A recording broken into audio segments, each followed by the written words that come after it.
Okay, hello everyone. Let's go now to the highlights of the key success factors for doing a viral marketing campaign. Number one is that why is this so relevant? Because if you look at this graph, the number of people using ad blockers is increasing. And on top of that, it says that 76% of the users don't trust advertising. So the idea here is to develop a content that is appealing enough so that people distribute it from friends to friends and use this content as a form of advertising, as I was saying in the introduction. But what are the key factors for making this viral? Number one is the content should create an emotion. This emotion might be sense of humor, as in the case of the Will It Blend campaign, might be self-esteem, as Carmen, you were pointing out for the DAF campaign. It might be, I don't know, it might be a sense of discomfort or nervousness in the First Kiss campaign, but it needs to connect with an emotion. Number two is do something unexpected. Surprise people, surprise the audience. So we need to do something that is memorable and provocative. And Theodore, you were explaining that very well in the Will It Blend campaign. They were just destroying an object of desire.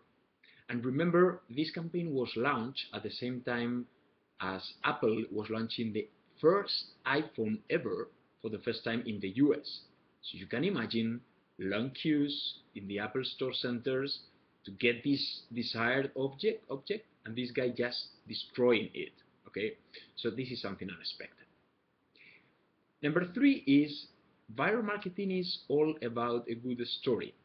So we've seen here some examples in which, because this is always the right question, right? So the key question, should I put my brand and my product very explicitly on the video? Because if I do, it might sound like an ad. If I don't do it, I mean, I might be a successful viral campaign and no one knows who is behind that. So how to manage, how to cope with this trade-off? We've seen some examples like the Will It Blend campaign in which the brand is all the time in the background and the product is at the center of the story and no problem about it. It does not sound like an ad. Another example, the DAF campaign. They tell us a good story, very emotional, and then DAF appears at the end of the video. Another example, the jeans campaign, the Levi's campaign. The brand does not appear at all. Okay, so the point is there is no problem in putting the brand and the product, but it needs to fit very seamlessly within a story. Okay, it's like product placement. If it's too obvious, if it's forced, it will sound like an ad and no one is going to forward your video. Number four is keep it short and make sequels. Once you find out a creative concept that is engaging for users, don't do it just one shot, but create a series of videos. Like the Will It Blend campaign, more than 300 videos since the campaign started in 2006. Or as Rustam, you were saying, in the First Kiss campaign, there are other variations like the Undress Me campaign or Slap Me campaign. So we were discussing the first day about viral marketing is lacking a long-lasting effect. So this is one possibility. Once you find one engaging concept, create a series of videos to enlarge the effect over time. Okay.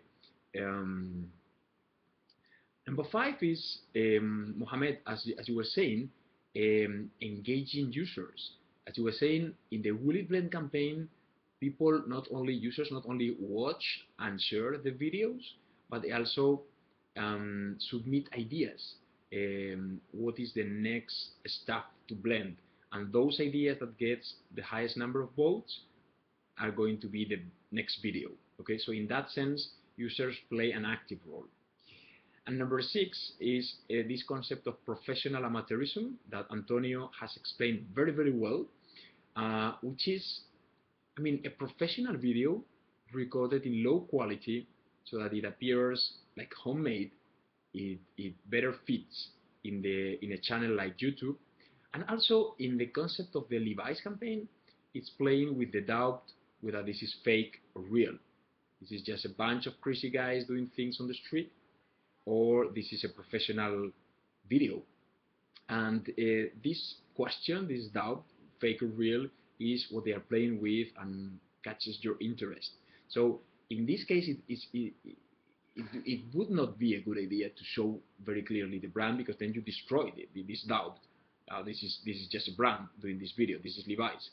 But they did this initiative as a teaser previous to a formal TV campaign in which the brand obviously was there more explicitly. Okay, so those are some of the keys for that increase the probability that your content builds engagement and is shared from friends to friends.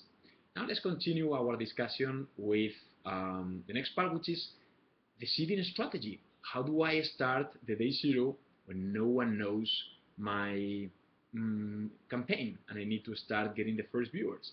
Let's go for it.